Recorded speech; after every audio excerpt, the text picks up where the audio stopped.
Hello students and welcome back to the channel. आज के class में हम स्टार्ट करेंगे अपना कॉर्पोरेट लॉ, जो कि उड़ीसा के अंदर सेमेस्टर नंबर 2 में आता है। आज का जो वीडियो है वो वन शॉट सीरीज का वीडियो है, जिसके अंदर हम एक वीडियो के अंदर पूरा का पूरा यूनिट रिवाइज करेंगे।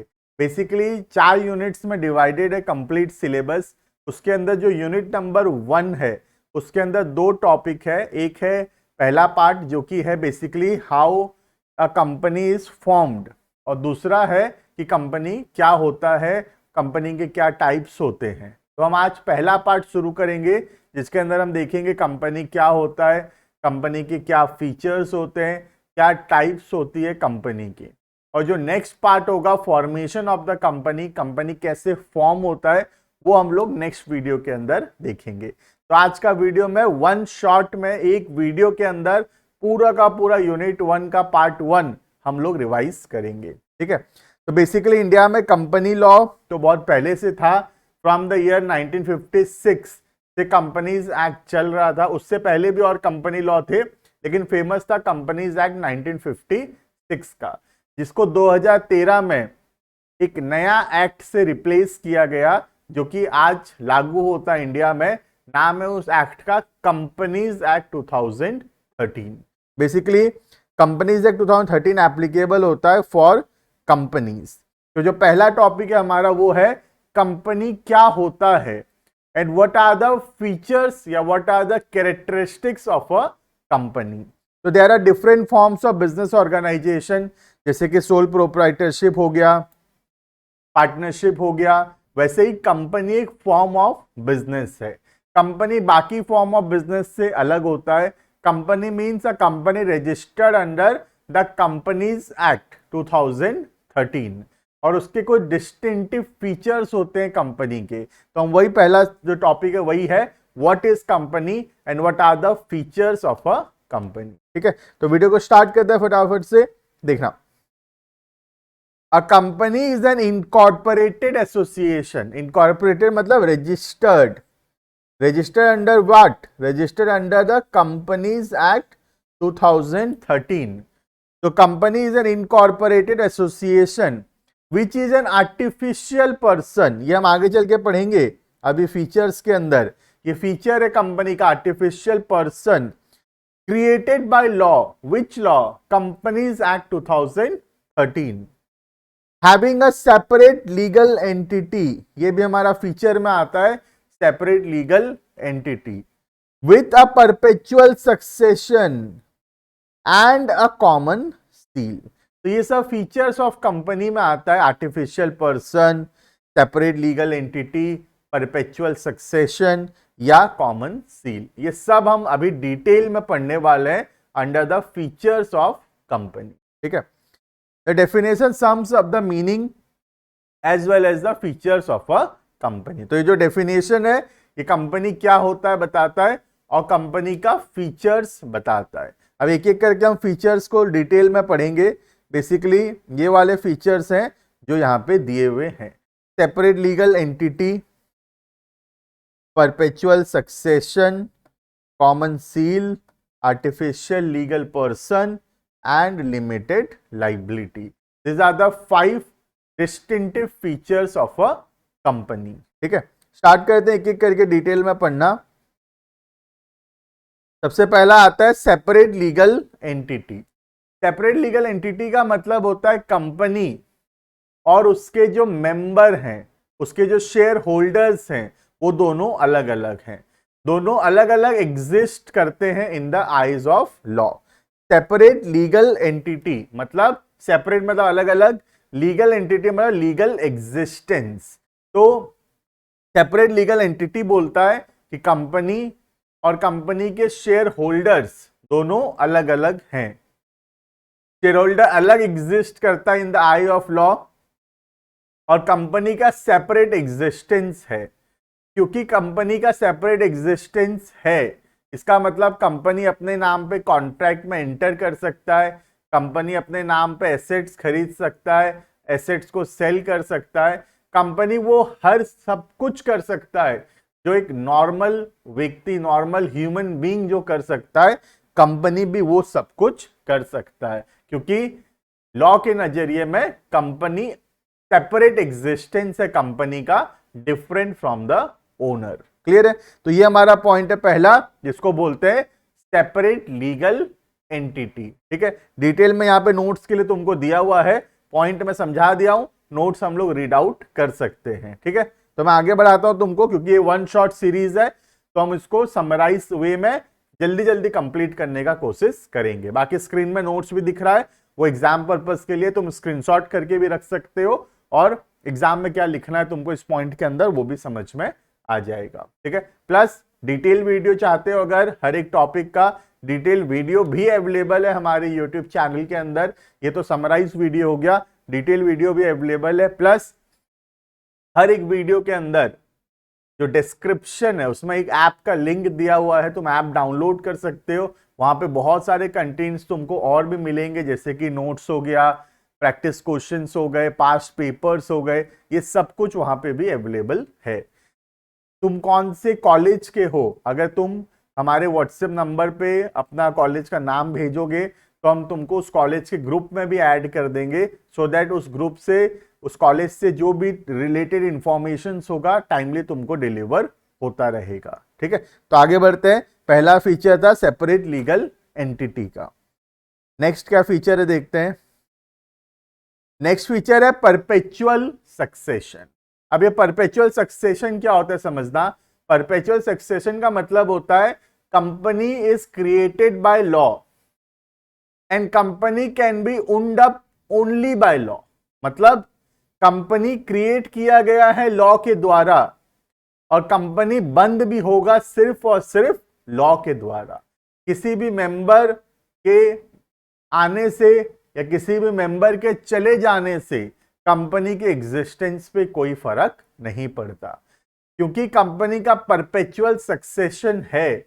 इसका मतलब अगर कंपनी में सारे के सारे मेंबर्स का भी डेथ हो जाए, सपोज कंपनी के अंदर 10 मेंबर्स है और 10 मेंबर्स का भी डेथ हो गया, तब भी कंपनी अब भी एग्जिस्ट करेगा। That means the existence of a company is not impacted due to the insolvency, due to the death of any member. कोई भी मेंबर को कुछ भी हो जाए, कंपनी के एग्जिस्टेंस पे फर्क नहीं पड़ता।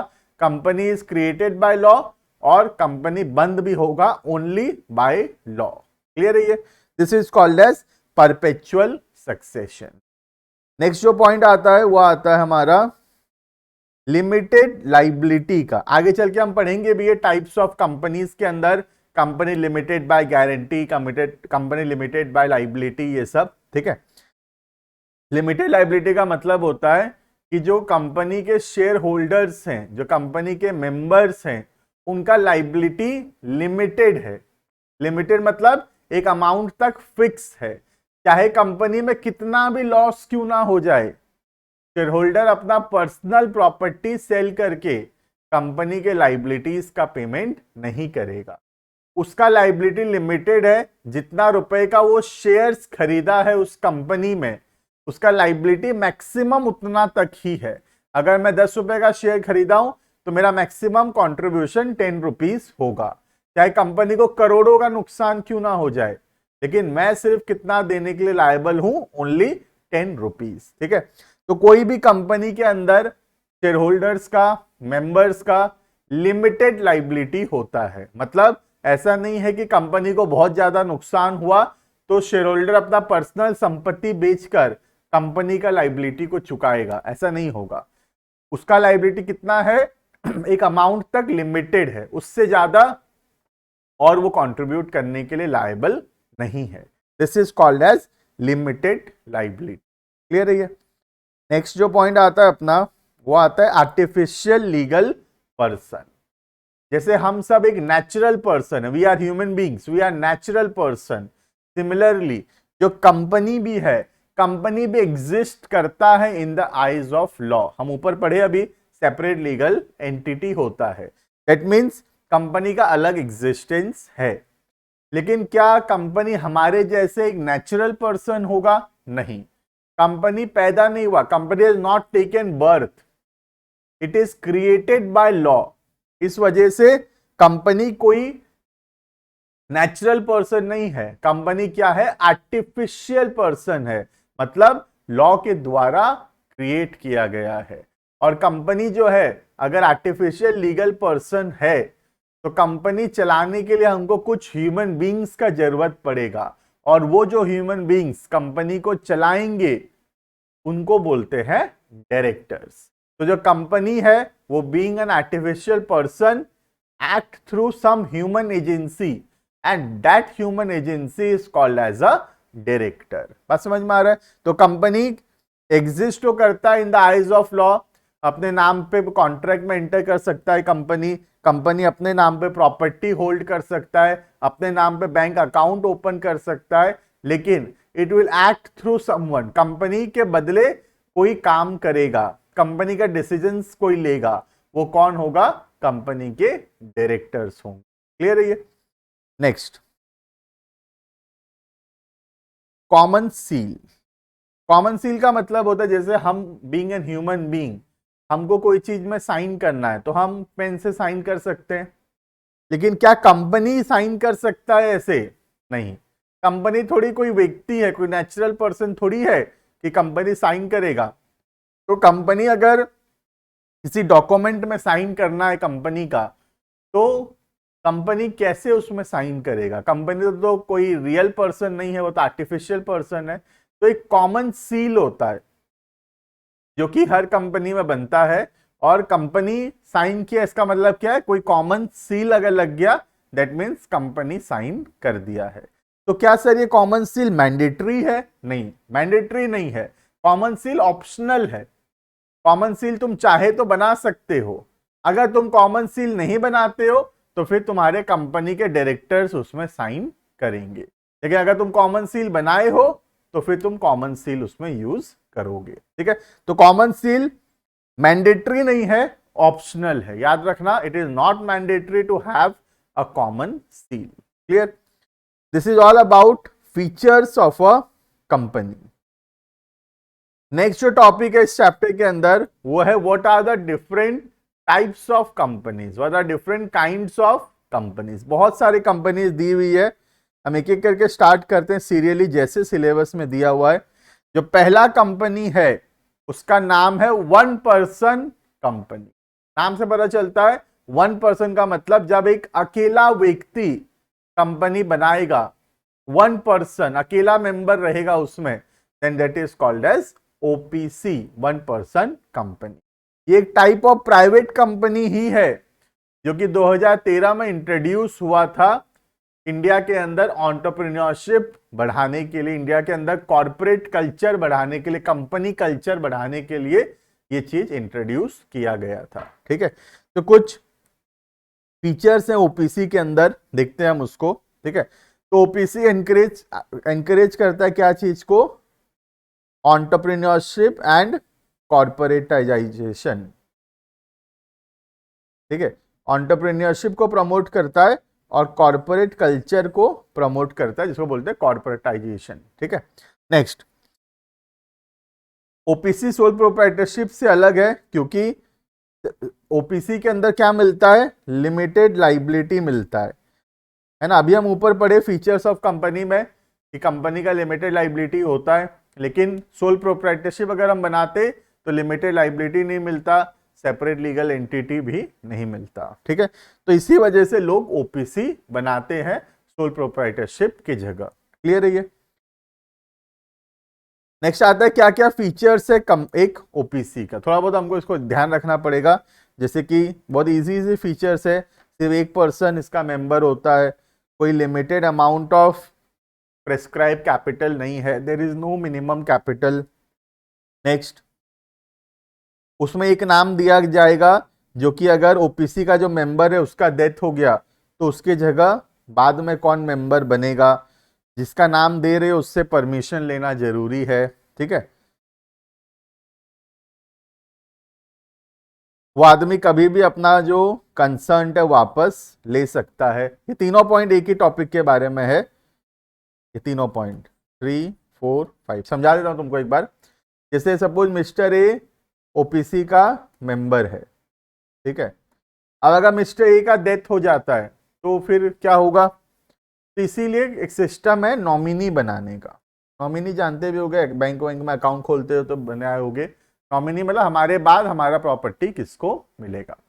तो हर ओपीसी के अंदर एक नॉमिनी बनाना होता है जो कि इस पर्सन के बाद ओपीसी का मेंबर बनेगा। तो पॉइंट जो अभी हम पढ़ रहे थे यही बोल रहा है कि एक नॉमिनी बनाना जरूरी है।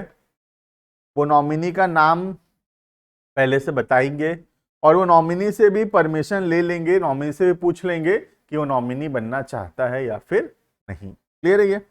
नेक्स्ट,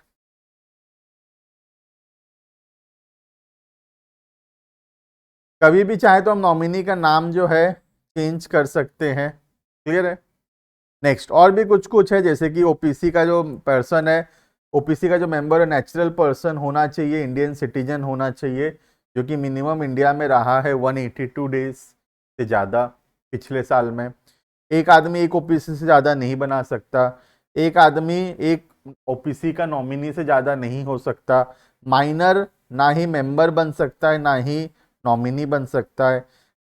ओपीसी जो है एनबीएफसी काम नहीं कर सकता, नॉन बैंकिंग फाइनेंशियल इन्वेस्टमेंट का काम नहीं कर सकता। ऐसा क्यों है? क्योंकि ओपीसी बनाया गया था एंटरप्रेन्योरशिप को प्रमोट करने के लिए। तो ऐसा नहीं होना चाहिए कि ओपीसी बना के अब non banking housing finance gold loan ये सब काम कर रहे हैं, ये सब अलाउड नहीं है। ठीक है?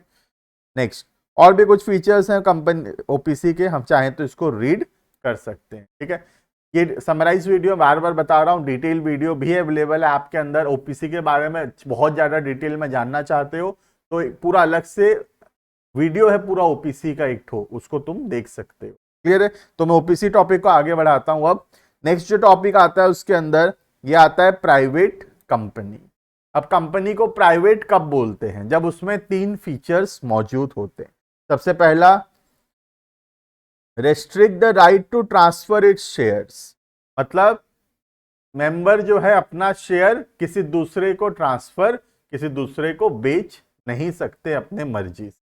नेक्स्ट, मिनिमम इसमें 2 मेंबर होते हैं और मैक्सिमम जो लिमिट है वो है 200 का।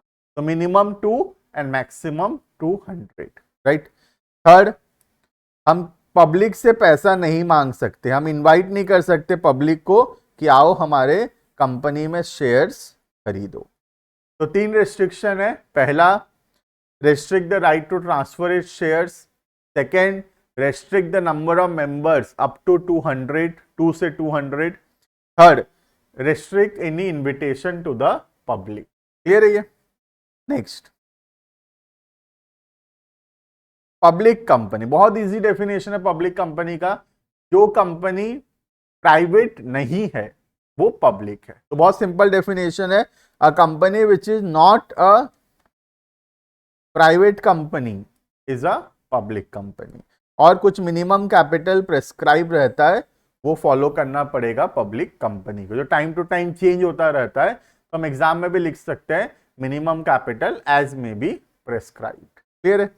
तो ये हो गया पहला 3 type of company, OPC that is 1 person company, private company and public company. Clear है ये? Next, company limited by guarantee. ये क्या होता है देखना, कंपनी लिमिटेड बाय गारंटी।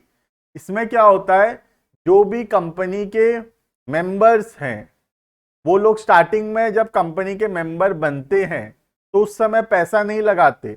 उस समय वो लोग क्या करते हैं, एक गारंटी लेते हैं, एक प्रॉमिस करते हैं। क्या प्रॉमिस करते हैं? कि जिस दिन कंपनी बंद हो रहा होगा उस दिन वो लोग कंट्रीब्यूट करेंगे पैसा, अगर कंपनी को जरूरत पड़ेगा तो। This is called as company limited by guarantee.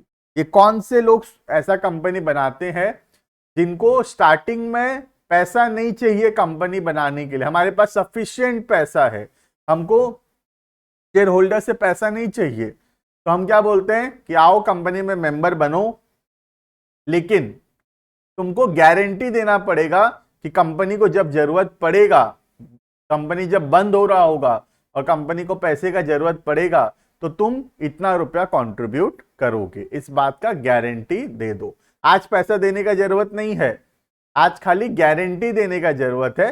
पैसा तो जब कंपनी बंद हो रहा होगा तब देना पड़ेगा। क्लियर है ये? ऐसे कंपनी को बोलते हैं कंपनी लिमिटेड बाय गारंटी। कौन लोग बनाते हैं ऐसे कंपनी?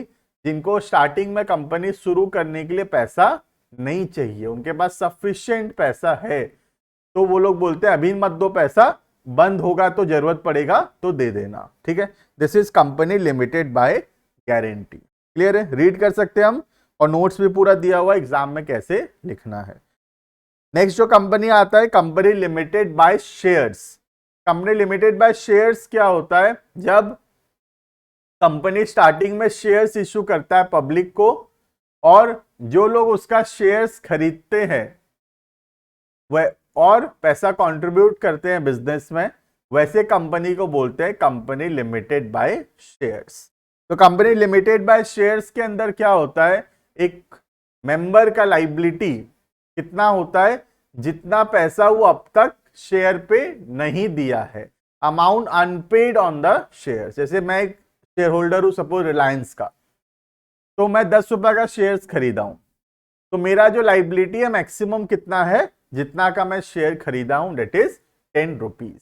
अगर मैं 8 रुपए दे चुका हूं तो मेरा मैक्सिमम लाइबिलिटी और कितना है? और मैं 2 रुपया देने के लिए लायबल हूं, उससे ज्यादा पैसा मैं और कंट्रीब्यूट नहीं करूंगा। क्लियर है? This is called as company limited by shares, जहां पे एक शेयर होल्डर का लाइबिलिटी लिमिटेड होता है। कितना तक लिमिटेड होता है? Up to the amount unpaid on the shares. और ऊपर वाला जो था कंपनी लिमिटेड बाय गारंटी, उसमें क्या होता है? एक शेयर होल्डर का लाइबिलिटी लिमिटेड होता है up to the amount of guarantee he has undertaken. Clear है? तो ये हो गया company limited by shares and company limited by guarantee. Next आता है होल्डिंग कंपनी। होल्डिंग कंपनी का मतलब होता है बड़ा कंपनी जो कि दूसरा छोटा कंपनी को कंट्रोल करता है। तो जो बड़ा कंपनी है जो कंट्रोल करता है उसको बोलते हैं होल्डिंग, और जो छोटा कंपनी जिसको कंट्रोल किया जा रहा है that company is called as subsidiary. अब कंट्रोल किसको बोलेंगे? अगर हम इसका 51% से ज्यादा शेयर्स रखे हैं, या फिर इसमें कौन डायरेक्टर होगा हम डिसाइड करते हैं, इसका मतलब इनडायरेक्टली हम जो है इसको कंट्रोल करते हैं। तो जो कंट्रोल कर रहा है, कंट्रोल का मतलब क्या है? 51% शेयर्स रखना, या फिर कंपनी में कौन बोर्ड ऑफ डायरेक्टर्स होगा सब्सिडियरी कंपनी में, वो होल्डिंग कंपनी डिसाइड करता है। तो ऐसे कंपनी जो कंट्रोल कर रहा है उसको बोलते हैं होल्डिंग कंपनी, और जिसको कंट्रोल किया जा रहा है that company is called as subsidiary company. Clear है ये? तो ये हो गया होल्डिंग कंपनी और दूसरा हो गया सब्सिडियरी कंपनी। ये हो गया सब्सिडियरी। क्लियर है ये? नेक्स्ट आता है गवर्नमेंट कंपनी। गवर्नमेंट कंपनी बहुत आसान है। गवर्नमेंट कंपनी मतलब वो कंपनी जहां पे मैक्सिमम शेयर जो है गवर्नमेंट के पास है। मैक्सिमम मतलब एटलीस्ट 51% शेयर्स अगर गवर्नमेंट के पास है then that company is called as government company. Clear है ये? अब गवर्नमेंट कंपनी कब बोलेंगे? जब शेयर किसके पास है? सेंट्रल गवर्नमेंट के पास, स्टेट गवर्नमेंट के पास, या सेंट्रल एंड स्टेट गवर्नमेंट मिलाकर टोटल 51% शेयर्स रखे हैं, then that company is called as a government company. Clear है ये? Next associate company. Associate company जो है उसका मतलब होता है कि हम दूसरे कंपनी को कंट्रोल नहीं करते। कंट्रोल कब कर सकते हैं? जब 51% शेयर्स होगा तब हम उसको कंट्रोल करते हैं। तो कंट्रोल होने से क्या होता है? सब्सिडियरी कंपनी होता है। लेकिन अगर हम उसको इन्फ्लुएंस कर सकते हैं, कंट्रोल नहीं कर सकते, इन्फ्लुएंस कर सकते हैं। सिर्फ इन्फ्लुएंस कब कर सकते हैं? अगर हमारे पास 20% या उससे ज्यादा शेयर्स है दूसरी कंपनी का, तो वो कंपनी को हम बोलते हैं एसोसिएट कंपनी। तो सब्सिडियरी और एसोसिएट में क्या फर्क है देखना। सब्सिडियरी को हम कंट्रोल करते हैं। कंट्रोल मतलब हम जो बोलेंगे वही होगा वहां पे, क्योंकि हम 51% रखे हैं तो हम जो बोलेंगे वही होगा, that is subsidiary. What is associate? हम जो बोलेंगे वही नहीं होगा, लेकिन हां हम जो बोलेंगे उस पर ध्यान दिया जाएगा। हो सकता है सामने वाला उससे इन्फ्लुएंस हो जाए और शायद वैसा ही कर दे, that is called as associate. तो इन्फ्लुएंस कब कर पाएंगे हम? When we have how much? When we have to at least 20% of the total voting rights। बात समझ में आ रहा है? तो कंट्रोल आता है 51% पे, इन्फ्लुएंस आता है 20%। जब हम लोग 51% होता है तब उसको सब्सिडियरी बोलते हैं, और जब 20% होता है तो हम उसको एसोसिएट बोलेंगे। क्लियर है ये? तो this is associate company. Next, small company, छोटी कंपनी। स्मॉल कंपनी किसको बोलते हैं? देखना, जिसका पेड अप कैपिटल 50 लाख रुपया से कम है, does not have more than 50 lakh रुपया से, ये 50 लाख या उससे कम है, तब उसको हम क्या बोलेंगे? Small company. एंड एक चीज और भी होना चाहिए, टर्नओवर कितना से कम होना चाहिए? 2 करोड़ से। क्लियर है ये? तो दोनों जरूरी है, एंड लिखा हुआ है, मतलब पेड अप कैपिटल भी 50 लाख या उससे कम होना चाहिए, एंड टर्नओवर भी 2 करोड़ या उससे कम होना चाहिए। ऐसी कंपनी को बोला जाएगा स्मॉल कंपनी। क्लियर है? Small company is a type of a private company. Private company का ही टाइप है स्मॉल कंपनी। क्लियर है? Foreign company. फॉरेन कंपनी क्या होता है? वो कंपनी जो काम करता है बाहर, है ना, कोई फॉरेन रिलेशन है उसका, वैसे कंपनी को बोलेंगे फॉरेन कंपनी। सर बाहर रिलेशन है मतलब, तो हमसे क्या लेना देना? हमारा कंपनीज एक्ट से क्या लेना देना उसका? देखो ध्यान से समझना, ठीक है। A foreign company means any company और body associate incorporated outside India and has a place of business in India. ठीक से समझना, कंपनी कहां का है? बाहर का है। इनकॉर्पोरेटेड आउटसाइड इंडिया, इंडिया से बाहर बना है कंपनी, लेकिन इंडिया में अगर वो बिजनेस कर रहा है, इंडिया में अगर ऑपरेट कर रहा है कोई भी तरीके से, तो वो कंपनी को बोला जाएगा फॉरेन कंपनी। और फॉरेन कंपनी के ऊपर भी हम इंडिया वाले टैक्स लगाएंगे, क्योंकि हमारे इंडिया में काम कर रहा है, हमारे इंडिया से इनकम जनरेट कर रहा है, तो हमारे इंडिया में टैक्स भरेगा वो। क्लियर है? तो foreign company means A company incorporated outside India having a place of business in India. India में काम कर रहा है, कंपनी बाहर का है, बाहर बना है, बाहर का लॉ के ऊपर है, लेकिन इंडिया में ऑपरेट कर रहा है, तो ऐसी कंपनी को बोलेंगे फॉरेन कंपनी। क्लियर है? Next, listed company. सबसे आसान है लिस्टेड कंपनी। वो कंपनी जो किसी रिकॉग्नाइज्ड स्टॉक एक्सचेंज में लिस्टेड है, एनएससी, बीएससी या कोई भी स्टॉक एक्सचेंज में लिस्टेड है, वैसी कंपनी को बोलेंगे लिस्टेड कंपनी। क्लियर है ये? Next, dormant company. Dormant company का मतलब होता है वो कंपनी जो बनाया गया है कोई फ्यूचर बिजनेस के लिए, या कोई एसेट या कोई इंटेलेक्चुअल प्रॉपर्टी राइट्स सिर्फ होल्ड करने के लिए। ये ऐसी कंपनी में कोई भी अकाउंटिंग ट्रांजैक्शंस नहीं है, कोई भी बिजनेस नहीं है इनका। ये कंपनी सिर्फ बनाया गया है फ्यूचर में कोई प्रोजेक्ट होगा उसके लिए, या कोई एसेट सिर्फ होल्ड करने के लिए। ऐसे कंपनी को बोलते हैं डॉर्मेंट कंपनी। डॉर्मेंट कंपनी में कोई भी सिग्निफिकेंट अकाउंटिंग ट्रांजैक्शंस नहीं होता है। क्लियर है? Such company is called as a dormant company. Clear? तो this is all about our unit 1 का फर्स्ट पार्ट। मैं होप करता हूं कि तुमको क्लियरली समझ में आया होगा। ये हमारा 1 शॉर्ट सीरीज है, जहां पे हम थोड़ा थोड़ा समराइज वे में इसको पढ़ाई करते हैं। ये एग्जाम के समय रिवीजन के लिए बहुत ज्यादा इफेक्टिव होगा। बट अगर तुम डिटेल में पढ़ना चाहते हो, मैं फिर से बोलूंगा, चैनल के अंदर डिटेल वीडियो अवेलेबल है। एक एक टॉपिक को बहुत बहुत डिटेल में समझाया गया है। तुम उस वीडियो को भी देखो, तुम्हारा कॉन्सेप्ट्स और क्लियर होंगे। प्लस डिस्क्रिप्शन में ऐप का लिंक है, ऐप डाउनलोड करो, नोट्स मिलेगा, प्रैक्टिस क्वेश्चंस मिलेंगे, एग्जाम पेपर्स मिलेगा, और भी बहुत सारा बेनिफिट्स है वहां पे। अपना अपना कॉलेज का नाम हमारे व्हाट्सएप नंबर पे भेजो, तुमको उस ग्रुप पे भी ऐड कर देंगे, ताकि तुमको कॉलेज अपडेट्स भी मिलता रहेगा। मिलते हैं नेक्स्ट वीडियो के अंदर नया सीरीज को लेके। अभी के लिए इतना। Thank you and bye bye.